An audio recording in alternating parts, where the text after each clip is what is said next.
after you have decided and assumed your new identity and decided your new reality, everything is shifting behind the scenes for you. When nothing is happening, everything is happening. That 3D leg is the most sacred liminal space you could ever be in. And this is where so many people get tripped up and where so many people lose hope and lose faith and end up slipping back to their old identity indefinitely, or for however long until they start to persist in the new identity again. Because in that liminal space, when it seems like nothing is happening, things are happening behind the scenes. You are being given the opportunity to reaffirm and assume constantly that new identity over and over and over again. So that way it hardens into fact. Your self-concept will eventually take precedence over all other identities. Your old identity is slowly fading out into the background. When you decide this is your new reality, you are being given the opportunity to really stay present with your new identity so that it gets rid of the old identity.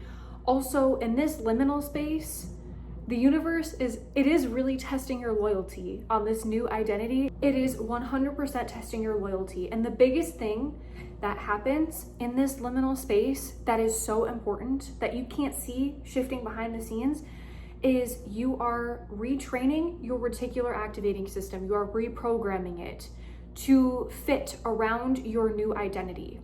Because you, in theory, could just tell your reticular activating system and your brain, okay, here's what I want you to look out for. This is what's important to me. And sometimes those shifts are instant.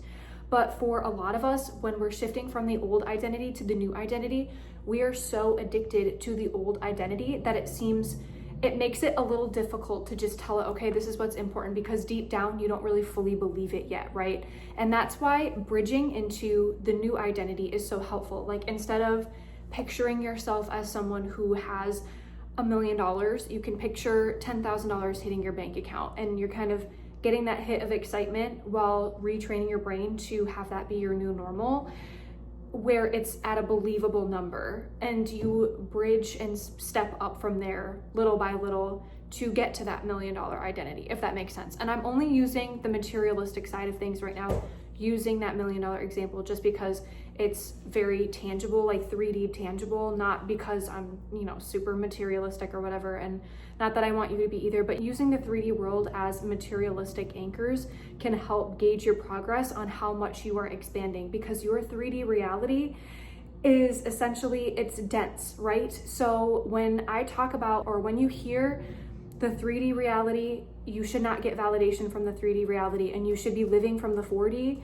So many of us are addicted to our 3D realities because that is what we see 24/7. But what so many of us are not focused on is you're actually thinking even more often than you're experiencing the 3D reality. Your thoughts and your imagination and you processing things is actually consuming more than you are present in the 3D reality. Take sleep, for example. You sleep every single day, right? And when you're sleeping, your 4D reality is active. Your 4D is active 24/7, 365, right? So when you are focusing on the 4D and you make that your new reality, having an energetic image of what you want your desired reality to be or your desired identity to be can be set in stone, and that is creation is finished, as Neville Goddard says.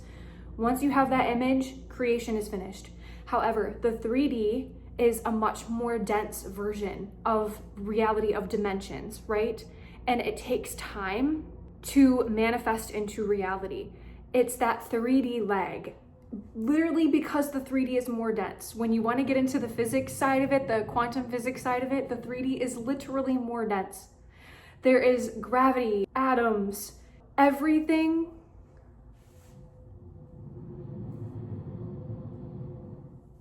is so dense. It's literally like when you come up with what you want in your 4D reality, the 3D is like, okay, loading, it's on the way, and it's like staticky, slow, taking its time, right? It's like, A funny image I thought of is like when you're driving on the highway and you're in the left lane cruising by, that's like your 4D reality, right? Your 4D dimension. But when you're deciding that you want that to happen, your creation is finished, you have the image in your head. The 3D reality is like that slow driver in the right lane where it's just taking its sweet time and really taking its time to get there because it's more, I mean, I don't want to say dense, but that's kind of what I thought of. And so it is so important to stay loyal to the new identity, because the more intense you believe the new identity, the more you practice the new identity, the more your neural pathways are going to form around that new identity. You're reprogramming your reticular activating system around that new identity, which is essentially the bouncer in your brain, which scans all of the stimuli around you to filter out what is important to you. And so when you are staying loyal to that new identity, you are constantly, whenever the old identity comes up and you are able to flip the switch to the new identity, when that becomes faster and faster, when that becomes a second nature to you, but the new identity is taking over and becoming more dominant in your mind, that is going to make the time of the 3D leg collapse even faster, because when you can stay steady in that frequency, when you can stay steady in that timeline of it's already here, the 3D leg just came from being super fuzzy, not super accurate, because when you're constantly flipping back and forth, right? When you're constantly validating the old identity and not switching back to the new identity, it's second nature, it makes it staticky, which makes the 3D leg take longer. This is why some things take longer for others, because some people aren't becoming that second nature of switching to the new identity in that moment, right? So when you are constantly affirming that new identity, you're staying in that energy of, well, and it doesn't have to be perfect, right? It's mostly just, again, I talked about this in another video, super in depth, where when you can switch from the old identity to the new identity faster and faster every time you start to notice yourself having those thoughts, those patterns, you're stopping the loop and you're creating a new loop around that new identity. That is what we want. We want progress, not perfection. We want this to become your new second nature. Make this like your full-time job where you're constantly monitoring your brain and switching back to the new identity over and over and over again, because that is going to make that frequency laser focused to the 3D reality.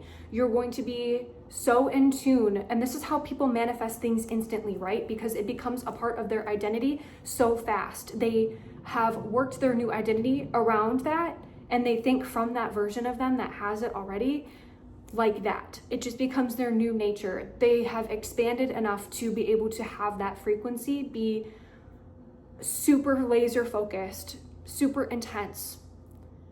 That's what collapses timelines. That is what makes the 3D catch up to the 4D fast, super fast. But when you're wavering, again, that is going to make it staticky, fuzzy, and it's going to take longer.